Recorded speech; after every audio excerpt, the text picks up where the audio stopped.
encantado de estar aquí. No es la primera vez que estoy en este país y en esta universidad tan especial, donde lo reciben tan bien a uno. Estoy muy agradecido, complacido y honrado de hablar a unos estudiantes de un instituto educativo que es único en América Latina y uno de los pocos en el mundo, donde se enseña liberalismo clásico. Yo tengo una pequeña escuelita en mi casa donde se enseña liberalismo clásico también, pero le pasa a uno que lo imputan de un delito que tiene una pena de 25 años de prisión cuando hace eso. Aquí no, yo veo que a los profesores no les imputan ni los llaman a declarar, ni les toman atestación judicial. Bueno, el tema de la conversación de hoy voy a tratar de resumir, digamos, una media hora y después con preguntas y observaciones, cuestionamientos, completar si es posible. El tema de hoy es Chávez y el neosocialismo latinoamericano del siglo XXI. Esto que nosotros hemos bautizado la marea roja, que nos amenaza. No es solo Chávez, es también Evo Morales en Bolivia, es Correa en Ecuador. Y vamos a estudiar un poquito esto, de qué se trata, porque mucha gente no le da la importancia, lo subestima, se ríe, dice, dentro y fuera de Venezuela, la gente dice de Chávez, bueno, que es un payaso, un pintoresco, folclórico y tal, y entonces lo subestima. Y subestima lo que él representa. Y es un gravísimo error. Yo acabo de escribir un ensayo, un artículo que está publicado en varios sitios en la web, lo pueden conseguir, se llama La Derecha Boba, donde expongo la naturaleza un poquito el neosocialismo del siglo XXI, y ahí pueden buscar ustedes después detalles. Se llama La Derecha Boba o ¿Por qué la izquierda manda? Y alguien me dijo que con ese título no hacía falta escribir 16 páginas si uno escribía La Derecha Boba o ¿Por qué la izquierda manda? Pero ahí está.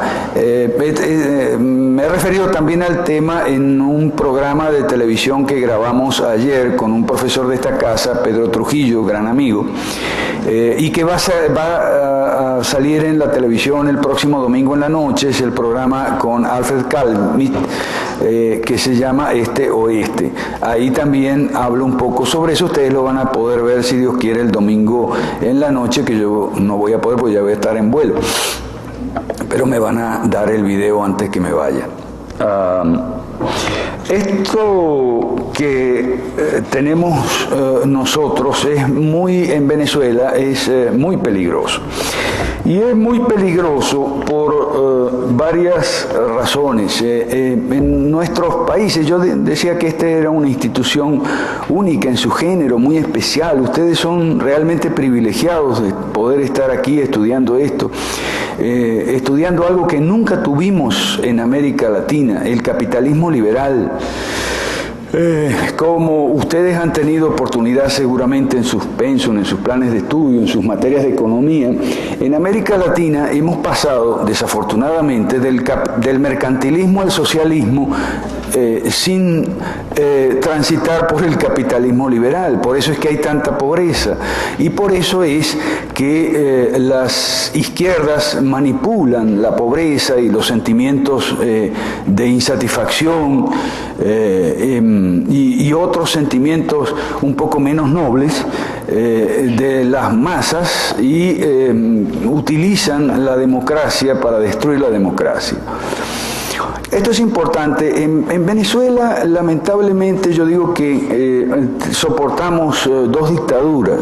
Una es la que todos conocen, la dictadura de Chávez, pero otra es la dictadura de la dirigencia opositora, que establece otra dictadura a través de los medios de comunicación privados, los pocos que quedan, Y entonces ninguna opinión que difiera de la opinión de la oposición oficial puede ser transmitida, puede ser difundida, puede ser comunicada. Y eso es gravísimo porque en su mayor parte la oposición venezolana se identifica como la democracia social, es decir, la socialdemocracia, o dicho en otras palabras, el socialismo democrático. Entonces tenemos en Venezuela, y ese es el panorama que está bastante común en América Latina, de que la escena política se divide o es copada o es duopolizada por el socialismo revolucionario o el socialismo democrático. Entonces eso es todo lo que hay que elegir, socialismo revolucionario o socialismo democrático. Es un falso dilema, es una opción tramposa. Por empezar, el socialismo, como ya Mises lo estableció en 1922 en su magnífico libro El socialismo, que Hayek cuenta que le cambió a él la vida, la perspectiva y la vida a Hayek y a mucha gente también, porque le quitó la venda de los ojos y le mostró la verdadera naturaleza del socialismo. El socialismo es algo que no tiene entidad propia, digamos. El socialismo es un mero anti, es en el papel es un ataque teórico insolvente contra la economía privada. Y en la práctica también, en la práctica implica la destrucción de toda economía privada, sea mercantilista o sea capitalista. Y en América Latina sabemos que es más bien mercantilista y no capitalista. El socialismo es un puro destruccionismo, así le rebautizó Mises en Socialismo, 1922, en la sexta y última parte del libro. Socialismo es destruccionismo. Entonces, mal puede ser democrático el socialismo. Difícilmente el socialismo puede ser democrático a menos que deje de ser socialismo o a menos que deje de practicarse. Entonces, ¿cuál es el panorama político latinoamericano actual? La gente, sobre todo la gente de oposición en Venezuela, que es socialista democrática, dice, no, pero hay dos clases de socialismo, el socialismo democrático y el socialismo que no es democrático, el de Chávez, el de Morales, el de Correa, no es democrático. En cambio, uno tiene el socialismo como el de Lula o Bachelet, en menor medida Kirchner, que es un socialismo democrático. Y esas son las opciones que hay. Y nos presentan esa elección como si no hubiera otra posibilidad, no hubiera otra opción, no hubiera otra escapatoria que escoger entre socialismo revolucionario y socialismo democrático. Ahora, si estudiamos un poquito cómo es la economía en Chile, ustedes son estudiantes de economía, o en Brasil, estos presidentes, Lula y Bachelet, no es que, o sea, sí, bueno, podemos decir que son democráticos, pero podemos decir que son socialistas, sí, son socialistas democráticos, pero no practican el socialismo. Es decir, no destruyen la economía privada. No la destruyen con inflación, con altos impuestos, con por lo menos no la destruyen demasiado, no impuestos excesivos, no regulaciones caprichosas y arbitrarias, más o menos dejan seguir su curso a la economía privada, no cierran, clausuran, multan negocios y llevan a los empresarios presos como en Venezuela por infringir leyes de impuestos, leyes de protección del ambiente, leyes de protección del trabajador, leyes de protección de la mujer, etcétera, etcétera, una catarrada de leyes. Entonces resulta que los empresarios son los que infringen todas esas leyes, entonces les cierran los negocios, se los clausuran, los multan, los inhabilitan. Esa es la guerra contra la economía privada, eso es el socialismo. Ahora, el caso de Lula y Bachelet no es así, entonces son socialistas no practicantes. Pero ¿qué es lo que pasa con los socialistas no practicantes? Que no hacen, está bien, no llevan presos a los empresarios, no los inhabilitan, no los multan, no dejan a la gente sin panaderías y sin carnicerías donde ir a comprar el pollo y el pescado y los huevos, y sin almacenes y abasto. Pero tampoco hacen las reformas liberales de verdad, tampoco hacen la agenda que está pendiente desde los 90 cuenta con aquellas experiencias tipo Menem en Argentina, tipo Salinas de Gortari en México, esas experiencias mal llamadas neoliberales, porque de liberalismo no tienen nada, de liberalismo clásico no tienen nada, y que fracasaron, y en eso tiene razón la izquierda. ¿Ok? Fracasaron. Y por eso está la izquierda mandando, porque fracasaron. Entonces, los socialistas no practicantes son en cierta manera inofensivos, pero son también incompetentes. No acaban con no destruyen la economía privada existente, pero tampoco hacen las reformas necesarias para que podamos tener una economía privada que no sea solamente privada, sino que también sea libre, competitiva, abierta, eficiente, productiva, donde la gente pueda ahorrar, invertir, el capital se pueda multiplicar, en fin, todos los procesos que ustedes estudian en economía, una economía sana, una economía en crecimiento capaz de ofrecer bienes y servicios en abundancia para todos, empleos productivos y por tanto bien remunerados, donde la gente pueda ganar más y vivir mejor, que es lo que todos queremos en definitiva. Eso no lo hacen los socialistas no practicantes. Los socialistas practicantes, léase Chávez, Evo, por ahora Correa parece que sigue el mismo camino, Nicaragua también, siguen el camino de Fidel Castro, el camino del socialismo practicante y acabar con la economía privada, reemplazarla por instituciones del Estado que mal cumplen funciones que no pueden cumplir por naturaleza. Entonces, ese es más o menos el panorama que tenemos en América Latina. Ahora, mucha gente dice, no, pero es que el comunismo se acabó en 1989 porque se cayó el muro de Berlín y tal. Miren, lamentablemente la opinión pública está muy mal informada en América Latina. Hay una ignorancia, reina una ignorancia generalizada. Lamentablemente, no solo en las clases populares, también en la clase media, y uno lo ve en internet, esos blogs, lo que escribe la gente, ¡ay, por Dios! Horroroso, espantoso, eso da pavor. La gente, me refiero a la gente de clase media, la que escribe en los blogs. Entonces, tenemos en América Latina lo siguiente. ¿Qué fue lo que pasó en 1989 en Europa Central y Oriental? Bueno, en Europa Central y Oriental, desde 1917 en Rusia y desde 1945-48 en el resto de los países de lo que fue la órbita soviética, hasta 1989, tuvimos dos fracasos. El fracaso de gobiernos socialistas, comunistas, por un lado, y por otro lado, y eso es importante, lecciones para América Latina, el fracaso de la oposición en Hungría, Checoslovaquia, en Bulgaria, en Yugoslavia, en la propia Rusia, el fracaso de la oposición por décadas, los años 40, años 50, años 60, años 70, años 80, décadas, generaciones de opositores fracasados. ¿Por qué fracasaban? Muy simple. Los políticos tienen una deformación profesional. Los políticos confunden sus intereses con los intereses de la gente, su propia agenda con la agenda de la gente. Creen que lo que a ellos les atemoriza y lo que ellos detestan es lo mismo que atemoriza y detesta a la gente. Entonces, durante todos esos años, los años soviéticos, tuvimos en Europa Central y Oriental dos tremendos fracasos, los fracasos de los gobiernos y los fracasos de las oposiciones. La oposición fracasaba porque se limitaba a exigir partidos políticos como en Occidente, elecciones como en Occidente, alternabilidad como en Occidente, y eso al común de la gente no le interesaba y no le interesa tampoco en América Latina.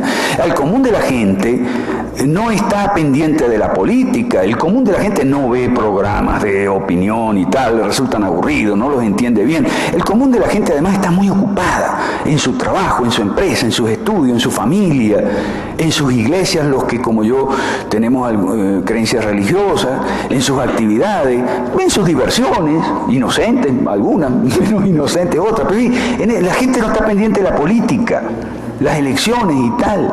La gente sí le interesa el nivel de vida, el sueldo, el ingreso que tiene, si tiene o no tiene capacidad de ahorro, y si va a poder mandar a sus hijos a estudiar, y si sus hijos van a poder ganar más y vivir mejor que lo que ellos ganaban y vivían. Eso sí le interesa a la gente. Entonces, mientras la oposición limitaba su agenda, limitaba su temario, limitaba su menú, no conectaba con los profundos anhelos, deseos, esperanzas de la gente. Me estoy refiriendo a la situación de Europa Central y Oriental en los 60, 70, 80, que es la misma en América Latina ahora, desgraciadamente. No conectaban estos políticos con lo que la gente quería, hasta que en 1989 emergió una nueva generación opositora en Polonia principalmente, pero también en la Unión Soviética, en Alemania Oriental, en esos países, que empezó a demandar no solo elecciones como en Occidente, partidos y democracias como en Occidente, sino también salarios como en Occidente, ingresos como en Occidente, refrigeradores como en Occidente, teléfonos y televisores a color como en Occidente, y eso significa sueldos, ingresos como en Occidente, y eso claro implica empleos como en Occidente, y por lo tanto empresas como en Occidente, privadas, una economía privada, y eso que es economía de mercado, decían ellos, de mercado, claro, no decían libre mercado, pero bueno, no importa, ahí estaba intuitivamente más o menos, veían, los políticos vieron por dónde iba la cosa, hubo cierto estudio por ahí de Hayek y de Mises, había seminarios, círculos clandestinos, más o menos como los que tenemos nosotros en Venezuela, Rumbo Propio, en el Perú, el ILE. Bueno, el ILE en Perú no es clandestino, en Venezuela ya sí casi es clandestino. Y entonces, bueno, se prometió reformas liberales en la economía, liberalizaciones, privatizaciones, y después lo hicieron mal, pero eso es otra historia, y porque lo hicieron mal han vuelto los comunistas, como en Nicaragua. Pero esa es otra historia. En 1989 fue lo que prometieron, y porque prometieron eso, conectaron con lo que la gente quería, y cayó el muro. Implosionó el imperio, la Unión Soviética, el imperio soviético, el Kremlin, todo se vino abajo. Pero fue hasta ese momento, no, fue en ese momento. Ahora, la oposición venezolana, lamentablemente, se parece demasiado a la oposición cubana. No entiende ni quiere entender esto. Entonces se limita, como la oposición cubana, a demandas puramente políticas, porque claro, son socialdemócratas todos, no hay liberales, casi, ¿no? Y los que hay no son influyentes, no somos influyentes. Entonces, no tienen éxito, pues, tan simple como eso. Por eso Castro lleva 50 años en el poder. Y el problema nuestro en Venezuela, y por lo que veo también en los otros países, en Ecuador, en Bolivia, el problema nuestro es que no solo que el chavismo se parece peligrosamente al castrismo, sino que el antichavismo se parece peligrosamente al anticastrismo. Estamos mal. Tenemos algo peor todavía que un gobierno socialista. ¿Qué puede haber peor que un gobierno socialista? Pues una oposición socialista también. Entonces, eso significa incompetencia, incapacidad para conectar con lo que la gente desea. Y claro, a nosotros en ambientes como estos, liberalismo clásico, Hayek, Mises, siempre se nos dice, es que los liberales no hemos sabido vender nuestras ideas, y es verdad, pues tenemos que aprender, porque si no nos van a cortar la cabeza a todos. Es hora de aprenderlo. Entonces, de una buena vez. Digo esto porque tenemos que aprenderlo. Ya, fíjense ustedes, llevamos 30 años en esta universidad, que yo quiero mucho, me han invitado muchas veces y tengo muchos amigos y tal. Llevamos 30 años, llevamos 60 años en la Mont Pelerin. Eso podríamos decir, bueno, pero entonces debería haber después de 60 años en la Mont Pelerin, de labor, de difusión y tal, debería haber una presencia del liberalismo clásico en el escenario político, ¿no? Cuando hay elecciones, por ejemplo. Pero no la hay. Entonces, ¿qué?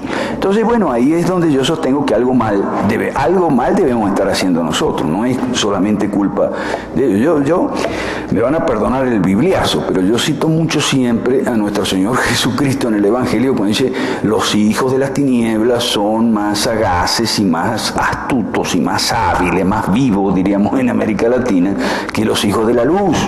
Y ese es el rollo. Economía, libertad frente a socialismo es la lucha del bien y el mal, no nos confundamos, aunque parezca simplista. Lo que pasa es que en un ambiente impregnado de filosofía relativista popularizada, suena como arrogante, suena como intolerante, decir yo tengo la verdad y tal. Bueno, yo soy el bien, el otro es el mal.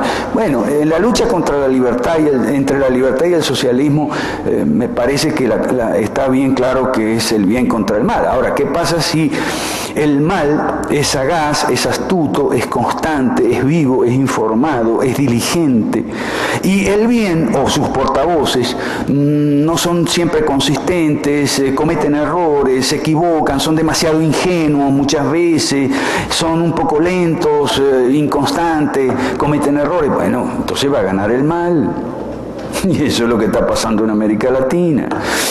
En Venezuela ustedes seguramente, o de Venezuela ustedes seguramente escucharán por ahí la versión gubernamental y la versión de la oposición. Y bueno, mucha gente se confunde y algunos escogen la versión gubernamental y otros escogen la versión de la oposición. El gobierno dice que los opositores son todos una cuerda de políticos corruptos que tuvieron el poder durante 40 años y no hicieron absolutamente nada por el bienestar de Venezuela y sobre todo de los pobres.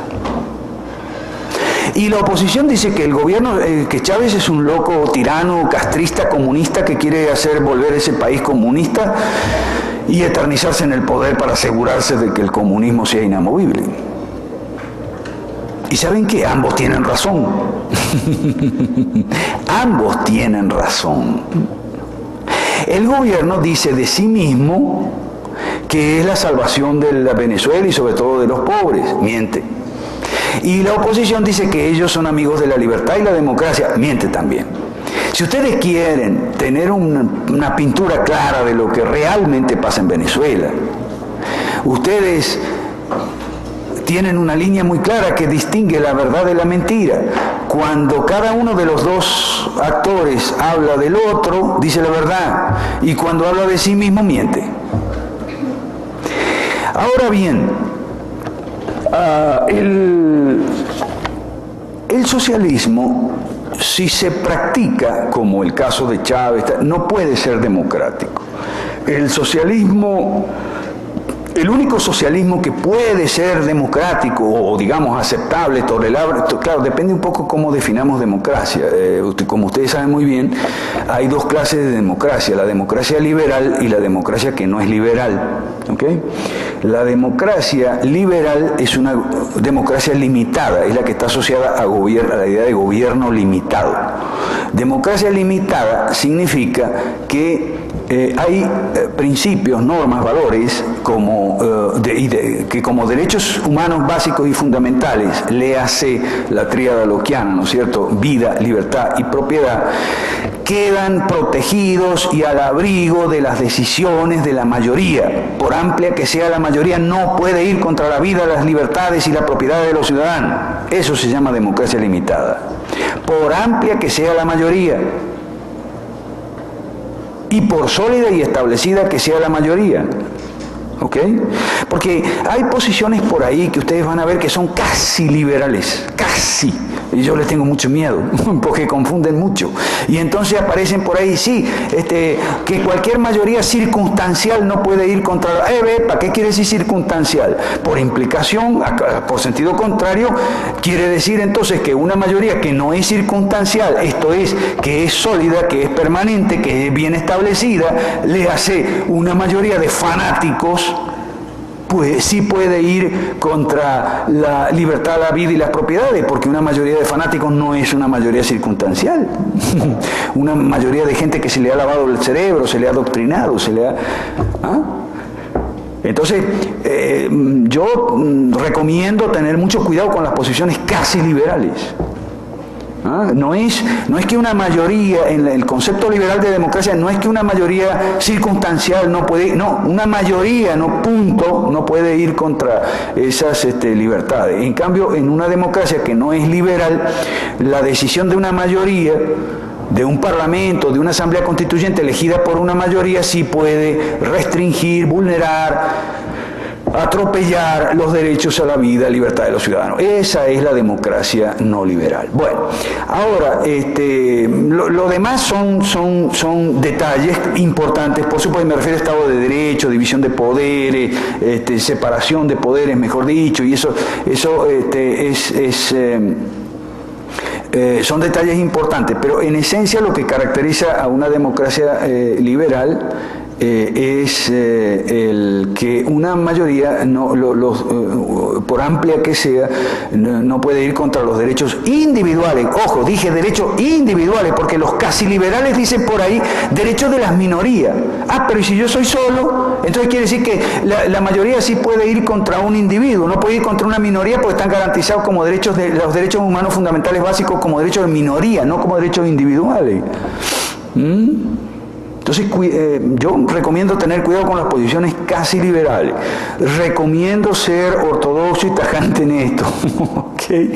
Porque es que si no ponemos límites, nos van a cortar la cabeza todo. Tenemos que poner cuidado y poner límites. Entonces, estábamos que los socialistas no practicantes sí pueden ser más o menos democráticos, más tolerablemente o aceptablemente democráticos, como son más o menos Lula, Bachelet, en menor medida Kirchner. Ahora, los que quieran, porque han decidido que no van a practicar el socialismo, que no lo van a llevar hasta sus últimas consecuencias. Los otros no. Chávez y compañía sí quiere practicar el socialismo, que es la destrucción de la economía privada. La destrucción de la economía privada, que es el asalto a la riqueza de la economía privada, a los ricos para supuestamente repartir entre los pobres. Eso es socialismo y eso no se puede hacer, queridos amigos y amigas, de manera democrática. Eso hay que hacerlo a balazos y a palos.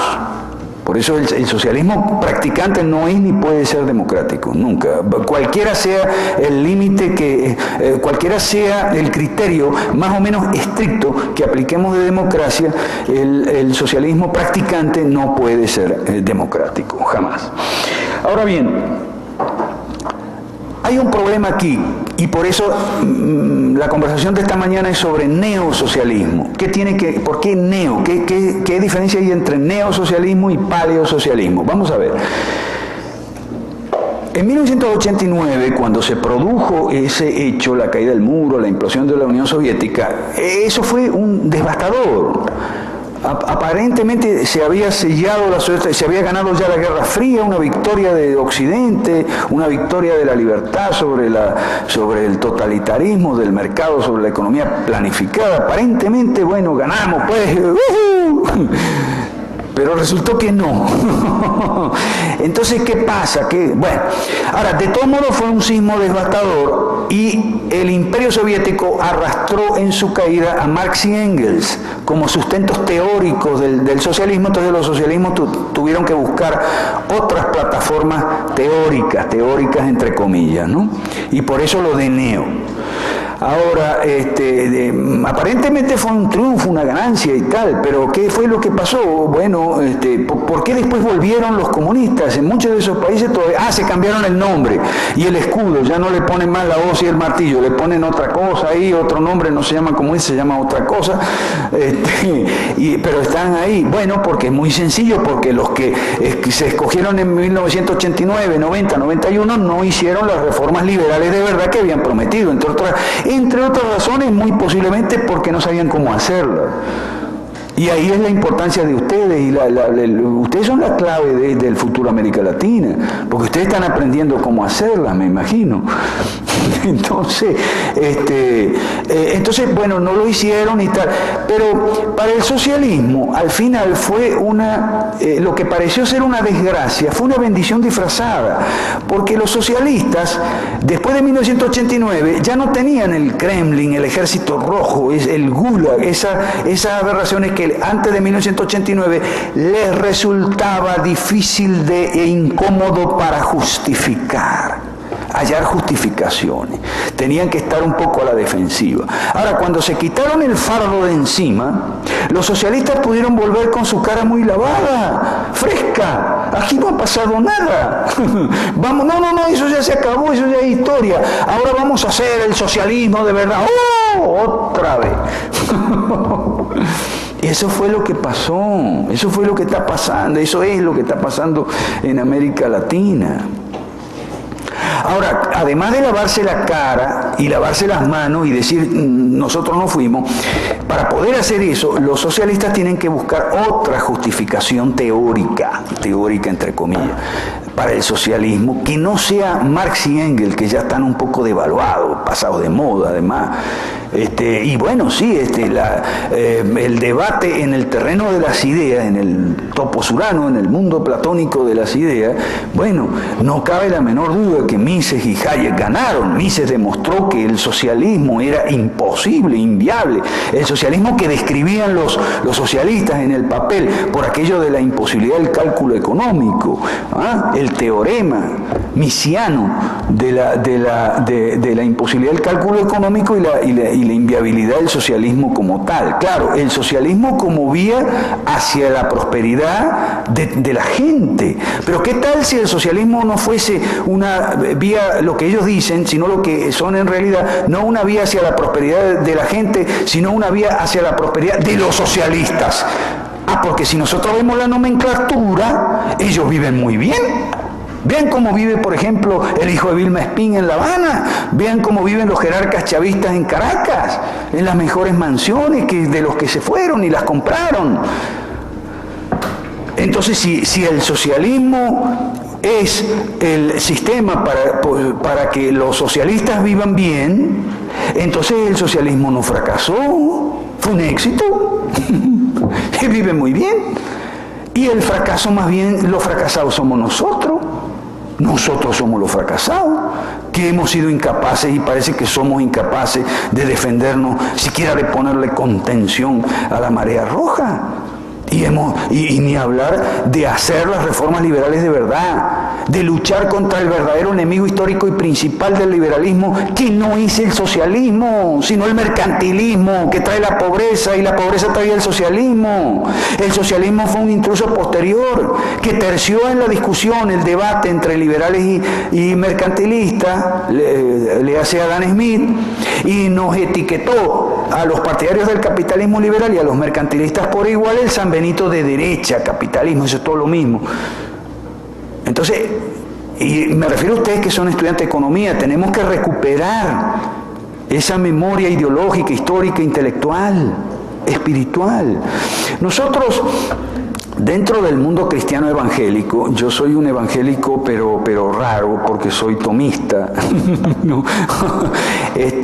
Dentro del mundo evangélico hay una poderosa corriente que yo estaba hablando con Claudia antes de venir, una corriente austríaca en economía que no es marginal como en los campus académicos oficiales, salvo excepciones como la George Mason o la Francisco Marroquín.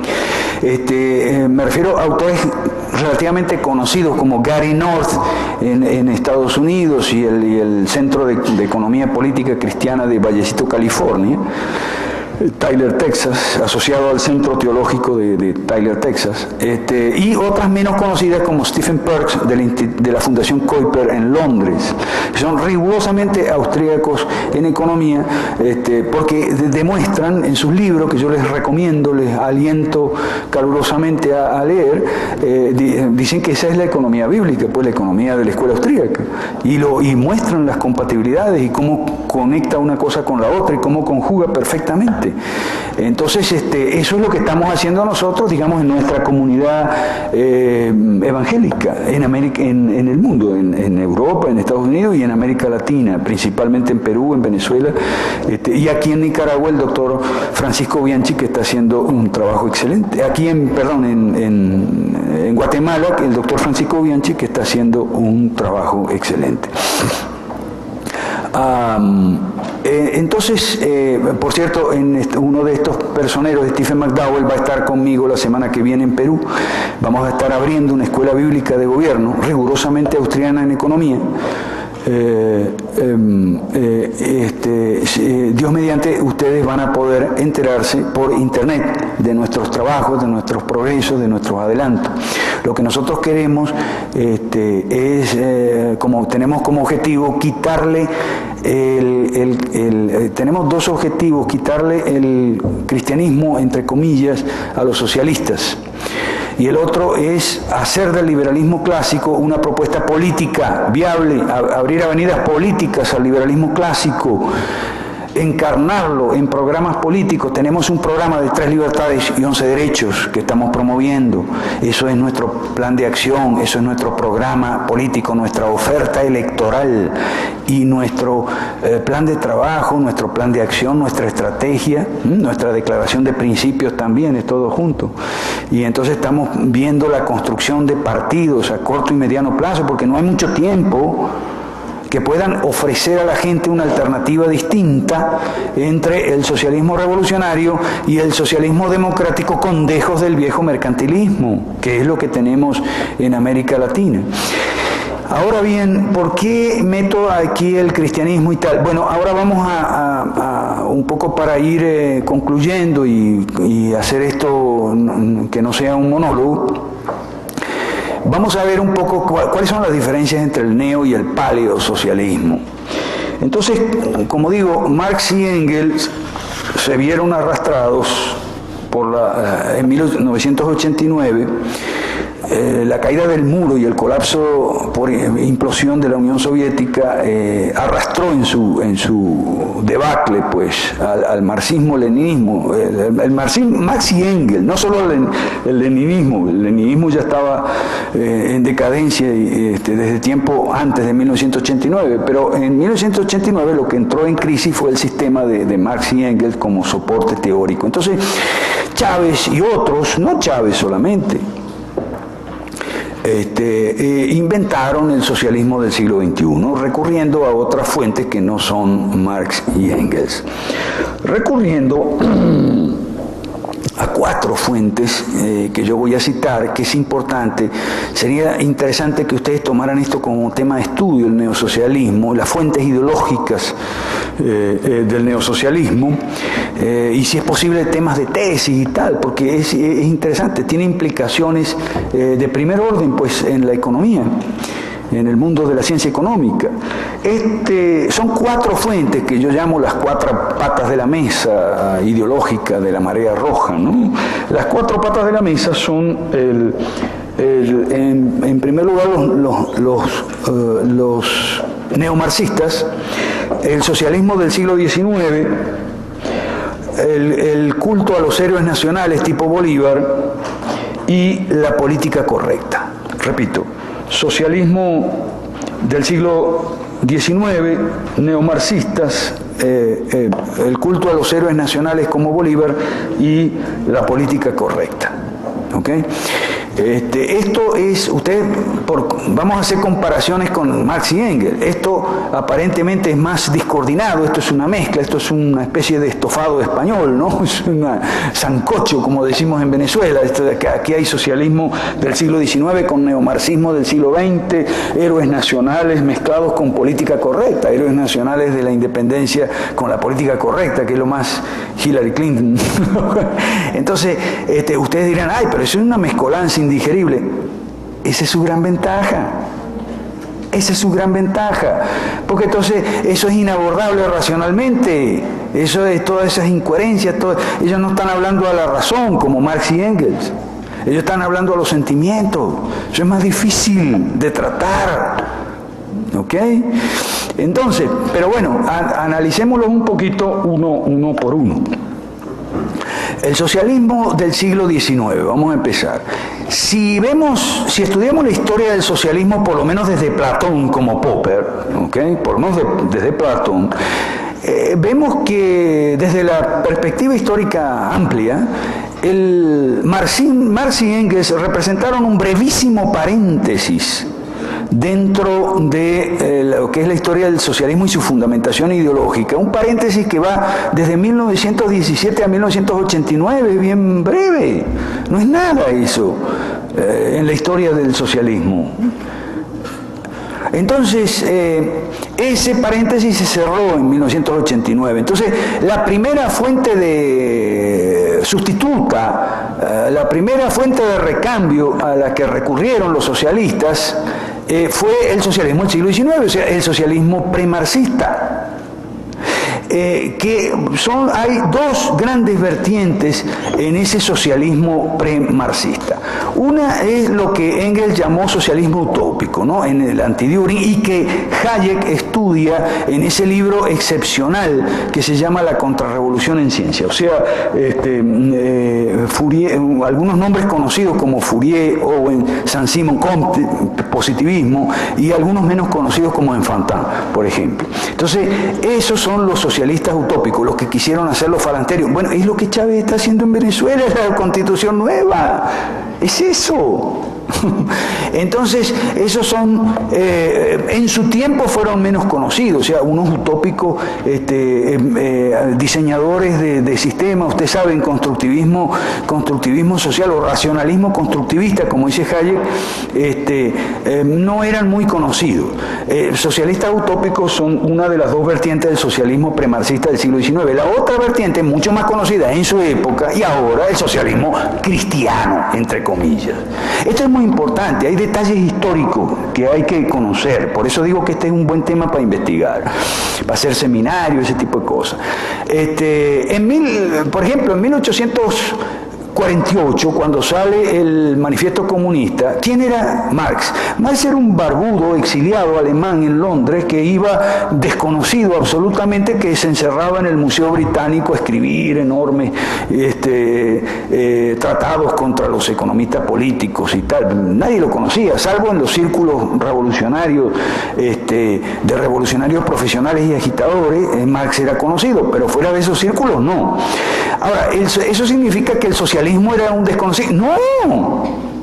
En esa época, mucho más famoso y más divulgado que el Manifiesto Comunista era el Christian Socialist. El Christian Socialist era una revista, el Cristiano Socialista, que editaba nada menos que Charles Kingsley. ¿Y quién era Charles Kingsley? En esa época era mucho más conocido que Marx, porque era el decano de Canterbury, el dean de Canterbury, era como el papa de los anglicanos, y por lo tanto confesor y director espiritual de la reina Victoria. Y ese era el editor del Christian Socialist, y no era el único. El socialismo cristiano, entre comillas, era la principal variante, la más conocida, la más popular en el siglo XIX. Mucho más que Marx y bastante más que los socialistas utópicos. ¿Ok? Por eso entonces nosotros estamos empeñados, los cristianos liberales o liberales cristianos, estamos empeñados en quitarle la bandera. Ahora, eso no lo vamos a hacer los cristianos solos, lo estamos haciendo, permítanme que haga una pequeña publicidad sobre la enseñanza, las escuelas nuestras en Perú y en Venezuela. Son escuelas bíblicas de gobierno, pero estudiamos la Biblia junto con católicos y ateos y agnósticos e indiferentes que van a las clases y participan en las discusiones libre y abiertamente, porque tomamos la Biblia como un documento histórico, porque nosotros decimos, bueno, más allá de que cada quien crea lo que quiera creer sobre la Biblia, es un documento histórico. Entonces, como documento histórico, vale la pena hacer un examen del texto, un análisis del texto y un examen del contenido para ver si se soportan o no, un examen racional del contenido para ver si se soportan o no las pretensiones de los socialistas de fundar ideológicamente el socialismo en la Biblia. ¿Sí o no? Nosotros creemos que no. Y como ya no se apoyan más en Marx y Engels, si le quitamos esta sostén, pues entonces le vamos a hacer un daño real. Entonces, en eso estamos empeñados. en la lucha contra el socialismo cristiano, que no es algo nuevo, la teología de la liberación no es nada nuevo. De Charles Kingsley no era el único socialista cristiano del siglo XIX, muchos más, lo pueden buscar en Google, en Wikipedia no es bueno, yo no recomiendo Wikipedia porque no es confiable para nada, pero sí recursos como esos se pueden utilizar para estudiar un poquito nombres, fechas, lugares, títulos de las obras, etcétera, que son bastante objetivos y se puede tener buen conocimiento por ahí. Entonces, la primera de las 4 patas de la mesa es el socialismo del siglo XIX, en su variante utópica, en su variante cristiana. Por otro lado, muchos de los orwellistas y fourieristas eran cristianos, muchísimos. Esa es la primera pata de la mesa. La segunda es, no en orden de importancia, las 4 son muy importantes y en cada país varía la importancia. En algunos países se apoya más. En Chávez, por ejemplo, él vive diciendo que él es cristiano, y que su socialismo es bolivariano y cristiano, y que él es cristiano y católico y evangélico y protestante, y él es todo. Pero no, lo hace ¿por qué? Pero por algo lo hace, y es importante nosotros lo hacemos por convicción, él lo hace por manipulación, pero es importante presentarle batalla en este terreno, pues no le podemos dejar este terreno a él y a los socialistas, nos van a cortar la cabeza. Ya que hablé de Bolívar, bueno, la otra pata de la mesa, la segunda pata de la mesa es los héroes nacionales endiosados, porque el socialismo se presenta como bolivariano en Venezuela, pero como martiano en Cuba, como sandinista en Nicaragua y como artiguista en Uruguay, por ejemplo, y eso todo es así. José Gervasio Artigas es el héroe nacional del Uruguay, de la independencia pues del Uruguay.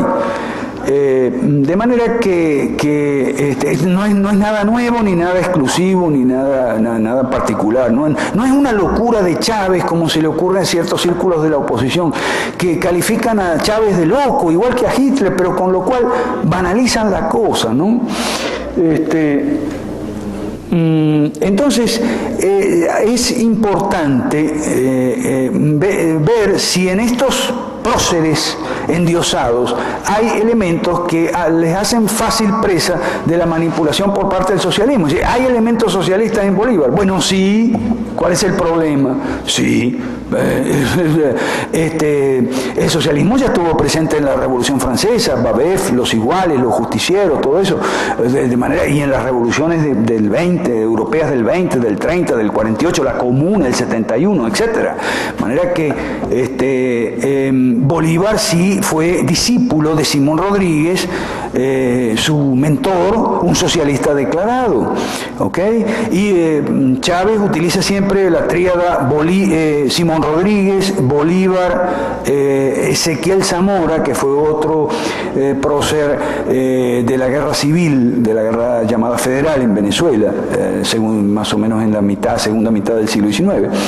Entonces, nosotros decimos que esto vale la pena estudiar, cómo se refugian.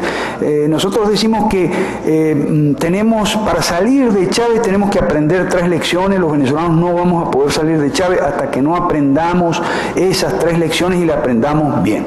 La primera es que aprendamos a dónde nos ha llevado a los venezolanos y a los latinoamericanos el odio al libre mercado, el odio al capitalismo y el odio a los Estados Unidos. Es cierto que Bolívar y sobre todo Martí eran antiamericanos, antinorteamericanos, anti-Estados Unidos, declarados y furiosos. ¿A dónde nos ha llevado estas tendencias? Nos han llevado al socialismo, a mezclar cada vez dosis más crecientes de socialismo con el mercantilismo tradicional en América Latina, ancestral, y del socialismo al comunismo hay un solo paso. Tenemos que aprender esa lección. Otra lección importante que tiene que aprender la clase media es a dónde nos ha llevado el odio y la fobia contra los partidos políticos, alimentada por los medios medios de comunicación y auspiciada que levantaron mucho en la década de los 90 a la clase media en contra de los partidos, que se vayan todos, que son todos unos corruptos. En vez de ir contra los partidos estatistas, fueron contra todos los partidos. Y eso nos llevó a tener democracias muy frágiles. Porque las democracias, sea cual sea el más o menos riguroso límite que establezcamos o criterio que establezcamos para la democracia, no hay democracia sin partidos, no puede haber. Entonces, por favor, basta de satanizar a los partidos políticos. Satanicemos a los partidos políticos estatistas y clientelares y populistas, pero no a todos los partidos políticos igual. Tenemos que tener un partido político nosotros, me refiero por empezar, los liberales clásicos, entonces no vamos a escupir para arriba, por Dios. Entonces, tenemos que aprender la segunda gran lección, que de democracia frágil a las dictaduras hay un solo paso. Así como del socialismo al comunismo hay un solo paso. Bueno, de las democracias debilitadas, corroídas, desacreditadas a las dictaduras hay un solo paso. Y la tercera es que del endiosamiento de los próceres nacionales al endiosamiento de los gobernantes hay un solo paso. Y Chávez es el hombre que dio los tres pasos. El hombre que en Venezuela dio el paso de un sistema mercantilista cada vez más socialista al comunismo. Y el paso de una democracia desacreditada que estaba en el suelo, que estaba vilipendiada y vituperada y corroída por sus propios vicios, por supuesto, la corrupción y tal, a la dictadura hay un solo paso y Chávez lo dio. Claro, es que la clase media es incapaz de ver que la corrupción es una hija no de los partidos políticos, sino del estatismo, y donde hay estatismo hay corrupción, y donde hay más estatismo hay más corrupción. No, la clase media no fue incapaz de ver eso y fue contra los partidos políticos. Esa lección tenemos que aprender. Y la tercera, como digo, es que del endiosamiento del prócer, que es un culto popular en Venezuela, el culto a Bolívar, al endiosamiento del gobernante hay un solo paso y Chávez lo dio. Se encontró con una religión que él no inventó, una religión civil, el bolivarianismo. Y él lo que hizo fue declararse supremo sacerdote y sumo pontífice de esa religión. Entonces es muy difícil salir de Chávez si no aprendemos las tres lecciones, y lamentablemente la oposición no quiere aprender las tres lecciones, y los medios de comunicación, que son los que orientan a la oposición en ausencia de partidos políticos, nos impiden a los liberales en Venezuela acceder a la radio, a la televisión, nos tienen prohibida la entrada. ¿Por qué? Bueno, porque nosotros decimos la verdad, pues más nada, y entonces a ellos les molesta. Decimos que son los incompetentes. Por ejemplo, nunca van a sacar a Chávez atacando al socialismo nada más, si no defienden el capitalismo, si no hacen una oferta, una propuesta de signo contrario para la gente. Pero eso no quieren. Pues, entre otras razones, porque hay un error lógico, hay una falla lógica en atacar al socialismo. Nosotros los liberales, yo propongo siempre que más que atacar al socialismo, tipo perfecto idiota, libro perfecto idiota, ahí, lo que debemos hacer es defender el capitalismo. O sea, hacer una propuesta política y decir, señores, esto es el capitalismo, vamos para allá. Pero ellos no hacen eso, ellos lo que pasan es atacar el socialismo, niegan el socialismo, pero el socialismo es en sí mismo una negación. Entonces quien ataca el socialismo incurre en la falla lógica de negar una negación, o sea, doble negación. Es una posición incómoda, difícil de captar, difícil de asimilar, difícil de asir. Entonces ese es un error. Por eso yo digo, hay algo que debemos estar haciendo mal nosotros. Tenemos que revisarnos, tenemos que hacernos una autocrítica. Hay algo que estamos haciendo mal. Sí, estamos comunicando mal el mensaje. Estamos comunicando, por otro lado, al público tal vez equivocado. Tal vez no debamos empezar por la clase media. Porque si tú vas a la clase media te encuentras con todas las objeciones. Ay, no, que el capitalismo es el egoísmo, etcétera, etcétera. Y entonces, cuando tú vas a los ranchos, en los barrios populares o a los caseríos rurales, y tú dices, capitalismo es ganar más y vivir mejor, ahorro, inversión, trabajo. Bueno, eso no te lo rechazan. Entonces, ve a la clase media con un mensaje de capitalismo y vas a ver cómo te cierran la puerta en las narices. Entonces estamos eligiendo, tal vez, estamos cometiendo muchos errores. Otro error es el blanco equivocado. Aquí no hay estudiantes de ciencias políticas, creo, pero ayer conversamos bastante con los estudiantes de ciencias políticas sobre esto. Tiene muchas implicaciones para lo que es la estrategia y demás. Y encontrar lo que nosotros llamamos la salida para América Latina. Entonces estamos hablando, bueno, de los cultos a los héroes nacionales, que es la segunda pata de la mesa. La tercera son los neomarxistas. O sea, muchos, pero en particular 3 autores que Chávez cita constantemente y hay que estudiarlos un poquito y conocerlos y aprender a criticarlos, que son Gramsci, la alternativa a Lenin, ¿no? Y Marcuse y Toni Negri, las alternativas a Marx. Y Engels. Esos 3, Gramsci, Marcuse y Toni Negri, han alcanzado hoy en Venezuela la dignidad de textos constitucionales, porque Chávez ha agarrado párrafos enteros de Imperio de Toni Negri y de Gramsci, de los cuadernos de la cárcel, y los ha metido en su proyecto de nueva constitución. Es que este hombre es bárbaro, es increíble, realmente es impresionante. Este tipo quiere hacer la realidad y la ideología también, entonces la metió dentro de un proyecto de constitución a la ideología para que esté clara la línea y todo el mundo sepa para dónde ir. Increíble, un liderazgo bueno. No sé, Peter Drucker debería estudiarlo como modelo, pienso yo, no sé, los teóricos del liderazgo. Bueno, entonces estos neomarxistas, autores neomarxistas, son muy importantes. La tercera, lo que yo llamo la tercera pata de la mesa, las fuentes ideológicas del neosocialismo, en qué se diferencia el neo del paleosocialismo. Y la cuarta es la más complicada y difícil de agarrar, la más popular, la política correcta. ¿Qué es la política correcta? Bueno, esa mezcolanza, o sea, una mezcolanza dentro de otra mezcolanza, esa mezcolanza de relativismo, posmodernismo, nueva era, bastante dosis, para la clase media. Nueva era sabemos que es hinduismo en saco y corbata. Okay.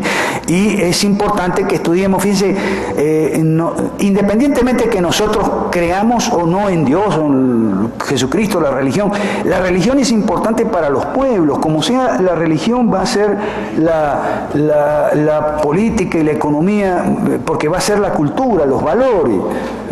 No es lo mismo, las religiones, los sistemas de valores no son todos iguales, ni tienen todo el mismo valor, como nos dicen los relativistas y los multiculturalistas. Las culturas no son todas iguales. Es decir, la ética protestante y el espíritu del capitalismo es uno de una serie de estudios de Max Weber sobre sociología de la religión y religiones comparadas, que hay que estudiar mucho. Los otros de Max Weber son sobre el hinduismo y sobre el budismo. ¿Okay? Yo sé que ustedes estudian economía, pero de esto hablamos ayer también bastante con los estudiantes de ciencias políticas. Entonces, la política correcta es esa mezcla de relativismo y después vuelta otra vez a posiciones casi liberales, ¿no? Ese asunto de educación en valores, sí, valores. Sí, pero ¿cuáles valores, caramba? Porque a los chavistas no se les cae de la boca también, no, si nosotros, educación en valores. ¡Ay, qué valores! Sí, los valores que no son individualismo y los valores colectivistas de compartir y la comunidad y toda esa historieta. Entonces, ¿cuáles valores? Entonces, bueno, política correcta es esa mezcla de relativismo con multiculturalismo, posmodernismo, muy contraria a la razón. Por eso es más difícil de debatir, difícil de atacar. Hay un libro muy bueno de Popper, se llama El mito del marco común. En el mito del marco común, él dice que personas que tienen distintos marcos ideológicos y tal, es un mito que se necesita tener un conjunto de premisas similares para poder discutir. No, aunque tengamos premisas distintas, creyentes y no creyentes, socialistas y capitalistas, podemos discutir y podemos debatir y contrastarnos. ¿Ok? Pero eso sí, basta que confiemos en la razón y el análisis racional. Analicemos racionalmente la Biblia o las obras de Shakespeare o las obras de Toni Negri, pero el problema es que si empezamos negando la razón, desconfiando la razón, al estilo posmodernista, bueno, ahí sí que no vamos a poder, que ahí vamos a tener, ahí nos van a cortar la cabeza, porque si abdicamos de la razón, entonces lo que queda es la fuerza bruta. Ayn Rand, otra autora que nosotros estudiamos mucho en la Escuela Bíblica de Gobierno, aunque parezca contradictorio. Okay. Entonces, el ingrediente de esta sopa política correcta, ingredientes muy importantes son el indigenismo, el feminismo y el econazismo, el ambientalismo radical. Son componentes importantísimos de esta sopa de la política correcta. Justo una hora, perfecto. Muchas gracias por su paciencia y su atención. De esta sopa política correcta, que es la cuarta pata de la mesa, junto con el socialismo del siglo XIX, los neomarxistas y los héroes nacionales, en esta cosa que llamamos neosocialismo y que es muy, muy, muy peligrosa. No es solo América Latina, con esto termino, tiene que ver también con Medio Oriente, el Islam, con Rusia, con Putin, muy amigo de Chávez. Yo vivía en Caracas, ahora vivo en Maracaibo, vivía a pocas cuadras de la mezquita más grande de América Latina, construida con el dinero del petróleo, pero no árabe, no iraní ni venezolano, sino saudita. Es un centro islámico muy importante de irradiación del islamismo para toda Venezuela y para América Latina. Y ojo, el islamismo no es solamente terrorismo, por Dios. Hay muchos valores genuinos y rescatables en el islamismo, sí, pero tenemos que hacer la diferencia entre el islamismo y terrorismo. Entonces, si nosotros en Caracas, por ejemplo, no solo está esa mezquita, casi en cada barrio popular de Caracas y en otras ciudades de Venezuela hay centros islámicos muy humildes, incluso en barrios populares y tal, muy humildes, centros islámicos. Vemos mujeres venezolanas ya con los velos y cargando su Corán y su rosario islámico. ¿Por qué es eso? Porque en los barrios populares tiene cierta entrada del islamismo, porque si una mujer tiene una hija que se hace islámica a los 14 años, está segura de que no va a salir embarazada a los 16, como la mayoría de las venezolanas de clase popular. Si una mujer sabe que su marido se hace islámico, sabe que va a dejar de beber y probablemente de pegarle. Es importante. Por eso es que la mezquita no es el único centro islámico que hay en Venezuela. Yo creo que a lo mejor Chávez, dentro que siempre le gusta inventar, más tarde o más temprano se va a convertir al Islam. Pero bueno, vamos a ver cómo va. De todos modos, así como está, es peligroso. y no es imbatible, no es inderrotable. Lo podemos vencer. Pero eso sí, con las 3 libertades y los 11 derechos. Con el liberalismo clásico encarnado en una opción política que se pueda mercadear. Muchas gracias.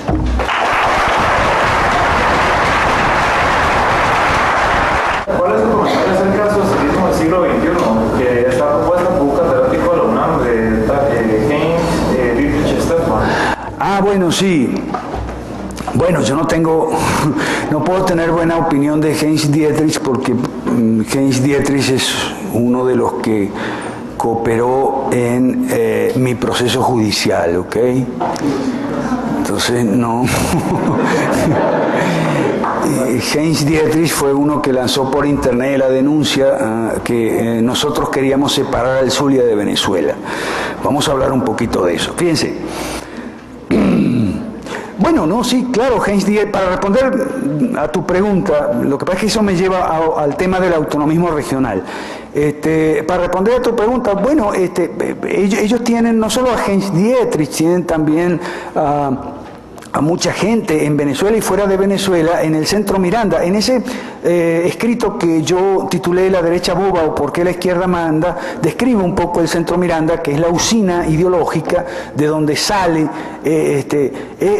Pero imagínense ustedes una universidad como esta, Francisco Marroquín, ¿no? Pero que sea marxista y que no se quede encerrada dentro del recinto universitario, sino que salga a los ranchos en Guatemala a propagar la ideología y la doctrina. Bueno, eso es el Centro Miranda en Caracas.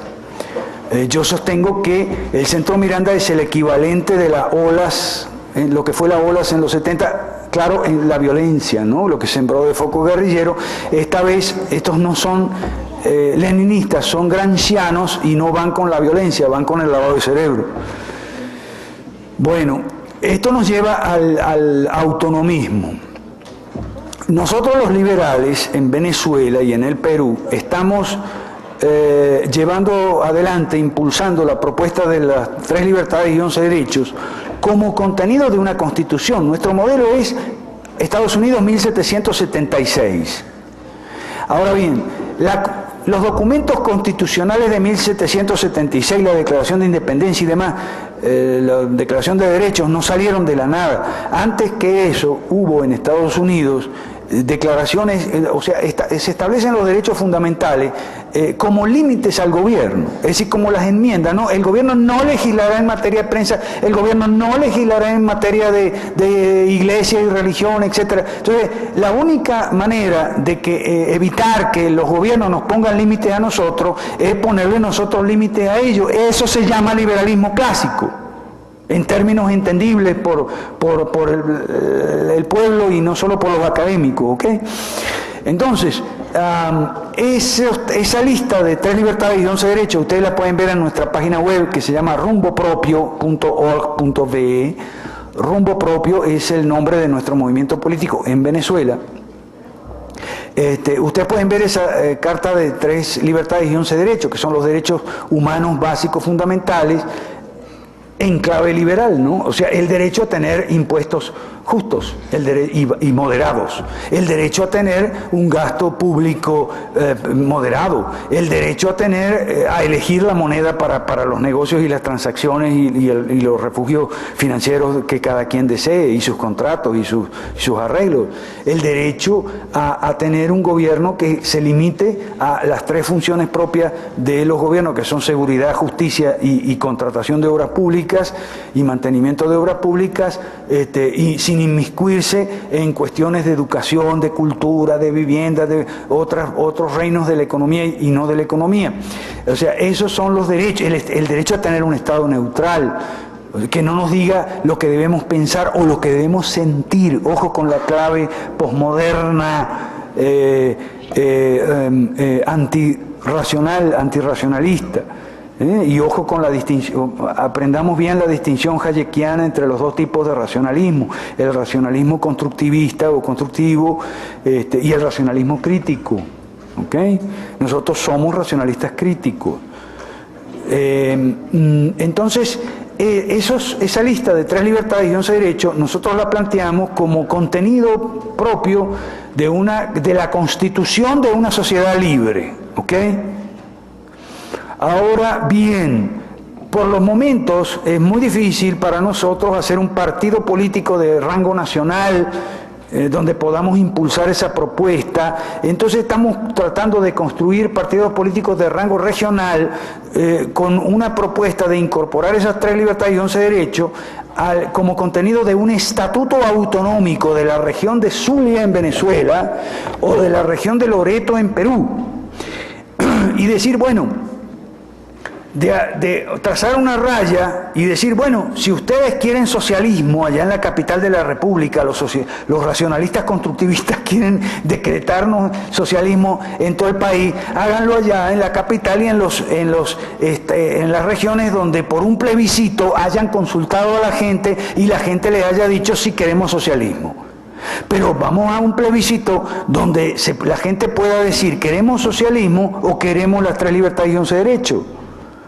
Entonces, si eso es así, necesitamos un estatuto autonómico para la región de Loreto, del Zulia, un estatuto autonómico que sea en su forma parecido a los españoles, pero no en el contenido, porque los españoles son muy graciosos. Uno revisa los estatutos esos de Asturias y tal, y son todos socialistas, son todos copias de la Constitución del 78 que es socialista. Entonces, ¿dónde está la diferencia? Eso es una trampa semántica hecha legislación, ¿no? Entonces, en la forma pudieran ser como los españoles, pero en el contenido y el espíritu tendrían que ser más cercanos al sistema chino al modelo chino de un país, 2 sistemas, que fue lo de Deng Xiaoping, de decir, bueno, momentito, puede coexistir el socialismo en China, excepto en algunas regiones donde haya libre mercado, como hay en Taiwán, como hay en Hong Kong, como puede haber en otras 18 zonas económicas especiales, que son las que están aceleradamente creciendo y produciendo y manteniendo al resto en China, y la India va por ese mismo camino. Entonces es importante que sepamos, cuando se nos habla de China y la India y se nos dice, no, que China sobre todo y la India parece que también están yendo al capitalismo y tal. Sí, pero ojo, ¿cómo? Es importante, ¿cómo? Por regiones, zonas económicas especiales le llaman, ¿no? Para no llamarle capitalista, porque le llaman zonas económicas especiales donde sí hay bastante, no digamos todas, pero sí hay bastantes garantías económicas para los ciudadanos y puede haber actividad comercial y la gente puede hacerse rica, pues, y puede ganar más y vivir mejor, que, insisto, todo lo que queremos. Entonces, Heinz Dietrich, para cerrar esa, Heinz Dietrich nos acusó de separatista, de que queremos separar al Zulia, como los separatistas bolivianos. Los bolivianos de Santa Cruz y tal son muy buenos amigos míos, los autonomistas, pero no son liberales, salvo Walter Justiniano, que está coleado ahí. No son liberales, entonces plantean un autonomismo no liberal, un autonomismo distinto al nuestro.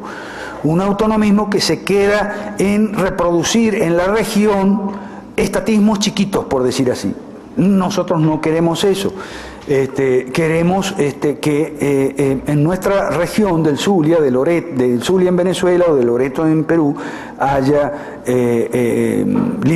capitalismo liberal. Nuestro modelo, nuestro precursor en esto en América Latina es de los vecinos de Costa Rica, mi querido amigo Rigoberto Stewart, que está planteando eso ya desde hace años con relación a la región de Limón en Costa Rica, otra experiencia que usted estoy seguro que conocen y vale la pena que profundicemos en ella.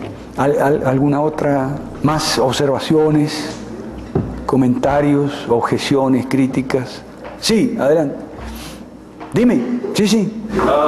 Solo quisiera saber su opinión sobre la ala más radical de las cosas ya casi encabezada por Rothbard.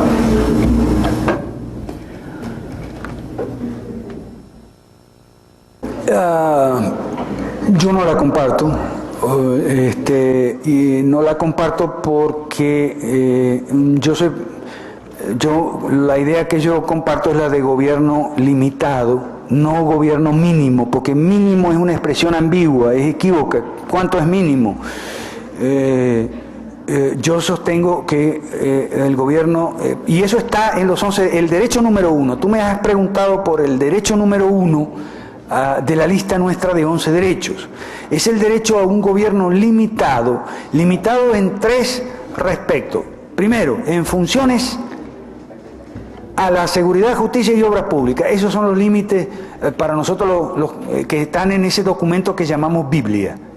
Ahí aparecen los 3, los gobiernos, las funciones que tienen que tener los gobiernos, que son casi todas funciones que le corresponden, salvo con la probable y relativa excepción de la defensa nacional, son funciones que las pueden desempeñar gobiernos locales y municipales o lo que llaman gobiernos intermedios. No tiene que ser el gobierno central, es más, el gobierno central es tal vez el menos apto para esas funciones, ¿ok? Entonces, primer límite al gobierno en funciones. Segundo, en atribuciones y competencias, es solo las atribuciones y competencias indispensables y necesarias para cumplir con esas funciones. Y tercero, en gastos y recursos. Entonces, a ese gobierno limitado está la otra alternativa, que es la de Rothbard. El ala radical, no, nada de gobierno, limitado, ni limitado siquiera, cero gobierno, que haya agencias privadas, que tal y qué sé yo. Bueno, que pueden cumplir esas funciones y tal, bueno, y por precios y no por impuestos y tal. Bueno, lo que yo comparto es lo siguiente, el ala radical tiene una objeción muy válida.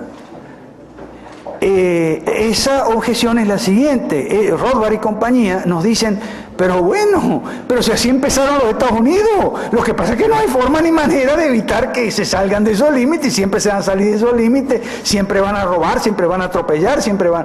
Y es verdad, eso es cierto, esa ha sido la experiencia histórica, sobre todo en Estados Unidos. Pero entonces nosotros decimos, bueno, pero ¿por qué? O sea, ¿por qué ha ocurrido eso? Muy simple, porque han faltado... O sea, en Estados Unidos se limitaron a escribirlo en una constitución y más nada. Se olvidaron del asunto, creyeron que las constituciones se sostienen solas. No, las constituciones no se sostienen solas, necesitan dos patas, dos pies para sostenerse. Uno, una fuerte corriente de opinión consciente y comprometida en la defensa de esas libertades constitucionales y que no sean vulneradas ni desconocidas por los otros poderes ni por ningún poder fáctico, constituido, constituyente, el que sea. Una poderosa corriente de opinión faltó en Estados Unidos. Y segundo requisito, un partido político que encarne y operacionalice esa corriente de opinión. Si vamos a jugar a la democracia, bueno, pero entonces juguemos bien a la democracia, juguemos el juego como es.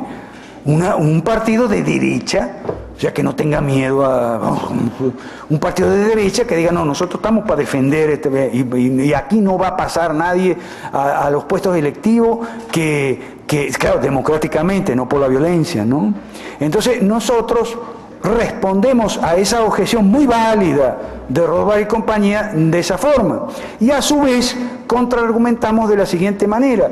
Es que el problema es que aquella utopía o aparente utopía que plantean Rothbard y compañía no es ninguna utopía, lo tenemos en Rusia, en la Unión Soviética, donde el Estado soviético desapareció, pero no lo reemplazó un gobierno mínimo, y entonces lo que tenemos son esas famosas, en la práctica, en todos los días. A mí me gustaría que verse en esto con personas que hacen exportaciones e importaciones a la ex Unión Soviética, para ver todos los peajes que hay que pagar para que no te rompa la mercancía, te la roben, etcétera. Bueno, ¿quiénes? Las mafias. Esas compañías privadas, entre comillas, de Rothbard y compañía, son las mafias, existen. Lo que pasa es que por eso la propuesta, y volvemos otra vez, si que usted quiere una definición breve de liberalismo clásico político. Liberalismo clásico político, además de privatizar y desregular, es una cosa muy simple: poner al Estado en su lugar. ¿Qué es el estatismo? El estatismo es la inflación del Estado. El Estado abarca más de lo que puede digerir. O sea, pretende ocuparse de la educación, de la salud, de la vivienda, de esto, del otro. Ajá, pero no se ocupa de lo que tiene que ocuparse: seguridad, justicia y obras públicas. En América Latina tenemos inseguridad en las calles y en la frontera. Nuestros ejércitos no patrullan la frontera, no nos defienden de los narcos, Bueno, claro, nosotros abogamos por la despenalización de la sustancia, ¿no? De eso es decidido, firme en eso. Y no estamos solos, ¿ok? No nos defienden de los peligros, los guerrilleros que se financian del narcotráfico, de los secuestradores comunes, los abigeos, secuestradores de ganado y de personas. Nuestros ejércitos no nos defienden de esos peligros, nuestros policías no nos defienden de los violadores, de los atracadores, de los defraudadores, de los asaltantes. Nuestros tribunales dan risa y no hay justicia, y en las obras públicas andamos todavía en las carreteras que construyeron nuestros dictadores, Rojas Pinilla, Pérez Jiménez, Perón. Por Dios, por favor. O sea, poner el Estado en su lugar. No tenemos Estado en su lugar. Ese gobierno limitado, ese Estado limitado, no lo tenemos. Debemos tenerlo.